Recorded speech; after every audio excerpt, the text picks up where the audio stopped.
Bunun bardığı migrantların kızıkçılığında, bizim jarandardын kızıkçılığında, ошондой эле парламенттин аброюн жана ишмердүүлүгүн жогорулатуу жана сапаттуу иш алып баруу максатында түзүлүп аткан иш аракет. Бул Келдибековдун жеке кызыкчылыгы эмес, же бир жеке депутаттардын кызыкчылыгы эмес.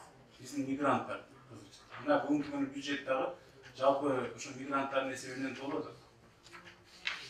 Ошол учурдагы жакшы ниет максаттар да жасалган иш аракеттер болгон. Анан бул жөнөкөй эле Келдибеков кол коюп, анан ошо менен баардыгы финансирование болуп калган эмес да. Бул сунуштар бирде мен эмес, башка депутаттар да калды сунуш. Сунуш кылып, анан 89 депутат колдоо көрсөтүп, андан кийин ал нерсе барып, эгерде ушундай мыйзамсыз болгон болсо, же туура эмес болгон болсо, өкмөт ошол кезде возражение жазыш керек. Муну эмне үчүн кош кылат? Biz bunu finansiyet ete almak için mizanla karşı cepheden tura patates gelişki gibi. Bu tura mesle. Sokta verip sokaklı atlayın olsa bulup bunda şekilde. Eğer mizanla karşı gelgen bu olmaz. Karşı gelgen emez. Çünkü vardı mizan kazasında olgan. Oşol meseleleri bugün oşol жогорку кеңеш законодательный орган, один из ветвей власти, основной, который принимает решение. Мыйзам чыгарат. Ошол өзү тастыктап берет. Мыйзам бузушулук болгон жок, баардыгы мыйзам чегинде болгон. Бунун баардыгы мигранттардын кызыкчылыгында, биздин жарандардын кызыкчылыгында, ошондой эле парламенттин аброюн жана ишмердүүлүгүн жогорулатуу жана сапаттуу иш алып баруу максатында түзүлүп аткан иш аракет. Бул Келдибековдун жеке кызыкчылыгы эмес, же бир жеке депутаттардын кызыкчылыгы эмес. Биздин мигранттар кызыкчылыгы. Мына бүгүнкү күнү бюджет дагы жалпы ошо мигранттардын эсебинен толуп атат. Ошол учурдагы жакшы ниет максаттар да жасалган иш аракеттер болгон. Анан бул жөнөкөй эле Келдибеков кол коюп, анан ошо менен баардыгы финансирование болуп калган эмес да. Бул сунуштар бирде мен эмес, башка депутаттар да калды сунуш. Сунуш кылып, анан 89 депутат колдоо көрсөтүп, андан кийин ал нерсе барып, эгерде ушундай мыйзамсыз болгон болсо, же туура эмес болгон болсо, өкмөт ошол кезде возражение жазыш керек. Муну эмне үчүн кош кылат? Биз муну финансировать эте албайбыз, же мыйзамга каршы, же прокуратура патас келиш керек. Бул туура эмес.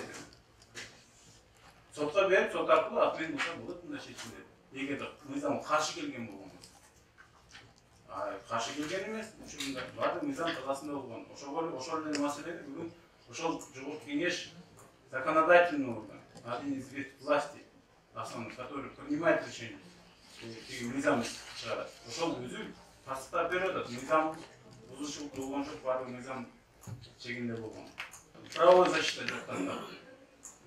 Экинчиден жана социальный защита жок. Ошол учурда жанагы трудовой жагынан коргой турган канча адамдар бар, ошол жерден айлыгын ала албай кыйналып, болбосо мошенниктер жолугуп калып кыйналып жүргөн адамдар бар. Алардын гарантиясын мамлекет катары бир жоопкерчилик алыш керек да, как мамлекет катары бир шарт түзүш керек да. Мына ошол максатында биз ушул представительство түзүлдү. Координациялык максатында. Ал жерде андай эле туура эгерде в целом координация кылыш керек болгон болсо, жалпы баардыгын ошол маселе анда штаттын мындай көп кылыш керек. Ага ошол жетиштирушта чтобы координациялоо. Ошол ал жерде башка органдар бар, МПА бар, ШОС бар, УДКБ бар.